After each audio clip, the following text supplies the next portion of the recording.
Hello dear audience and welcome to the third part of Leo and Momin's book. Today we will continue the book, so let's go and hear what our friends Leo and Momin are doing today. Please listen to the podcast until the end, thank you. Momin peeked out from inside the bag and laughed. You really do look like a detective now. So, what's our plan? Leo replied seriously. First, we need to make sure no one sees us. Then it's time to put our plan into action. Leo stood up and showed Momin a photo. I want you to look like this. It's called a mustache, and I need a badge, just like the one in the picture. Momin said, yes boss. Absolutely. Then he carefully positioned himself as a mustache on Leo's upper lip. Now Leo looked exactly like an old-school detective, with a big bushy mustache. Momin, who could speak while in mustache form, whispered, Leo, do you think this look will work? No one will suspect anything.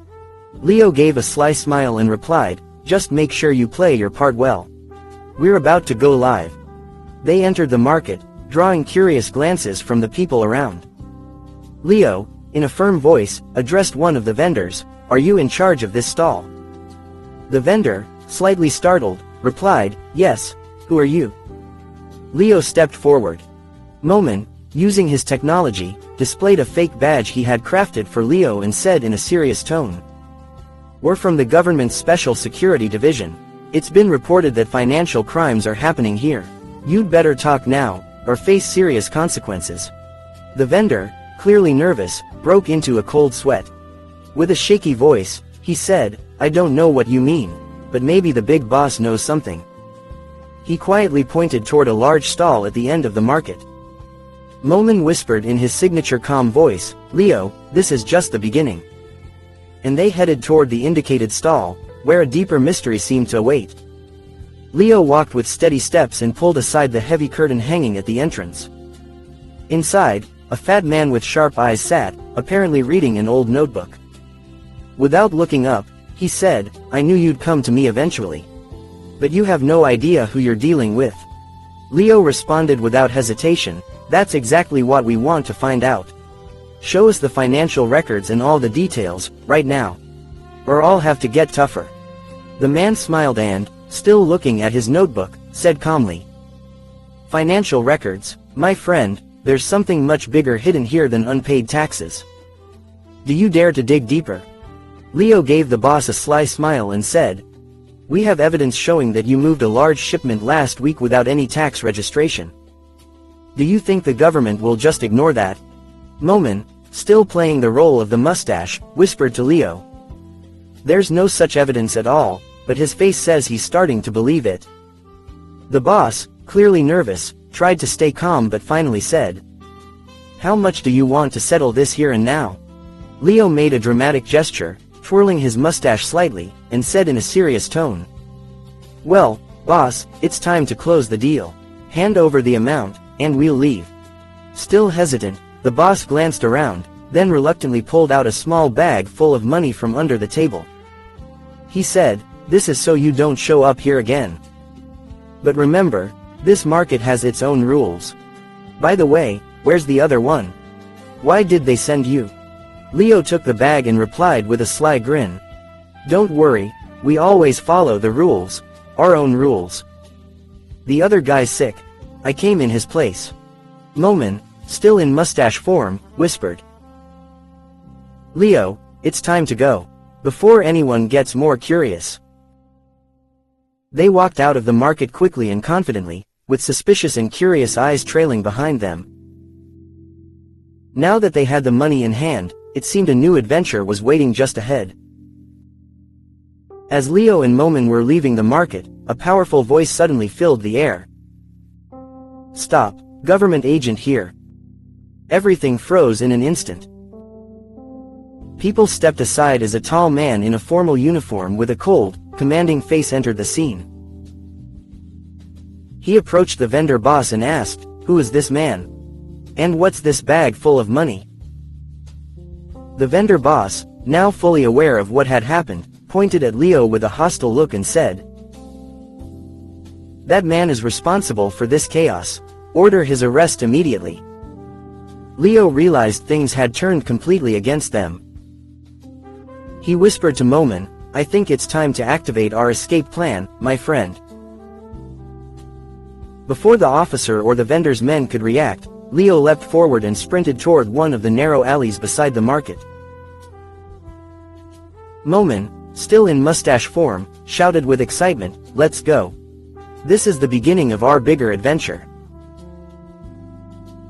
Their pursuers sprang into action, but Leo cleverly navigated through alleys that looked like dead ends, climbing over walls and causing the chasing forces to crash into obstacles in comical ways. Momin occasionally made siren-like sounds to confuse them even more, and even created a few hilarious scary noises to throw them off. Finally, after weaving through several alleyways filled with barriers, Leo and Momin found themselves at the end of a quiet, dark alley with tall walls. Momin, jokingly, said, "Well, I think we just pulled off the biggest chase in history. Now what?" Suddenly, heavy footsteps echoed from the far end of the alley. A massive shadow loomed over the wall. A large, angry man appeared and growled, "Kid, there's no escape now." Leo, trapped in the dead-end alley, looked nervously at the towering figure. The man, with a harsh voice, said, "You thought you could run from us." Then, with a swift motion, he grabbed Leo tightly and squeezed. Leo, crying out in pain, whispered through clenched teeth, "Momin, it's time to do your thing." Suddenly, Momin leapt off Leo's face, transforming out of mustache mode, and landed swiftly on the big man's shoulder. With a playful voice, he said, "Hey, my friend, I think your eyes could use a little sparkle." He flashed a bright light from his tiny wrist device directly into the man's eyes. The man, stunned by the intense light and shock, loosened his grip and covered his eyes. Leo, now free, quickly kicked the man in the rear and shouted, "That's for squeezing me like that." The man groaned loudly and collapsed to the ground. Leo and Momin dashed out of the alley and ran toward an old building. When they entered, they realized it was a retirement home. Momin laughed and said, "Well, at least no one's looking for us here. Maybe we can rest a bit." Leo quickly took off his long coat and hid the money bag under an old bed. Then he looked at Momin and said, "All right, it's time to show your talent. Get on my head and turn white. I need to look like an old man no one would suspect." Momin chuckled softly and said, "Okay, but if anyone asks why I'm so shiny, it's your fault." He quickly transformed into a white wig-like shape and settled on Leo's head, looking strange, but convincing.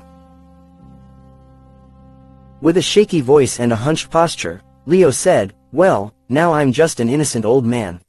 Let's see if this plan works." The vendor's men and the officer thoroughly searched the retirement home. Their eyes scanned every corner, but when they reached Leo, he was sitting stiffly and hunched over in a chair. Momin, now in the form of a white wig, played his role masterfully. One of the officers approached Leo with suspicion and said, "Why does this old man look so strange?" But before he could investigate further, another agent laughed and said, "Come on, let's go. They're all elderly here, how could he be hiding?" Leo, in a frail and quiet voice, said, "Kids, you're making too much noise here. Let us old folks have some peace." Convinced, the officers left the retirement home. Momin whispered in Leo's ear, "Leo, I think we're the best stealth team in history." Leo smiled and replied under his breath, "Let's just hope no one else comes looking for us." Leo carefully pulled his long coat and the money bag out from under the bed. Momin, now back in his original form, grinned and said, "Well, I think we put on a pretty good show here. But it's time to make our exit." They left the retirement home and quietly made their way through the winding alleys and busy streets of Roshina. The air was filled with the scent of street food and the sound of local music. But they didn't realize. Someone had seen them. The two of them went near a mountain and sat on a large rock. Leo opened the bag and took out the banknotes. Momin, sitting on his shoulder, said playfully, "Now tell me, how many zeros are there? Because when I see lots of zeros, I get happy."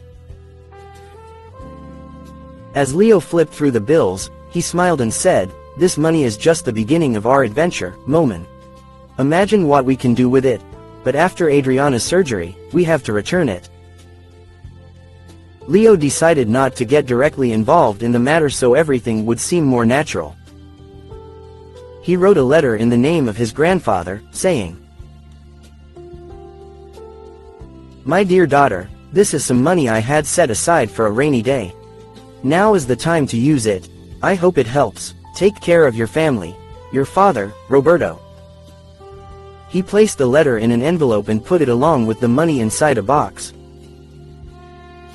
Then he handed everything to the postman along with some cash, emphasizing that the box must reach its destination. The postman, with a head full of commitment, accepted and left. Well, the book is really good, and it has a lot of humorous events. I hope it was good enough for you dear ones, and do not forget to support your channel. Thank you all, bye bye.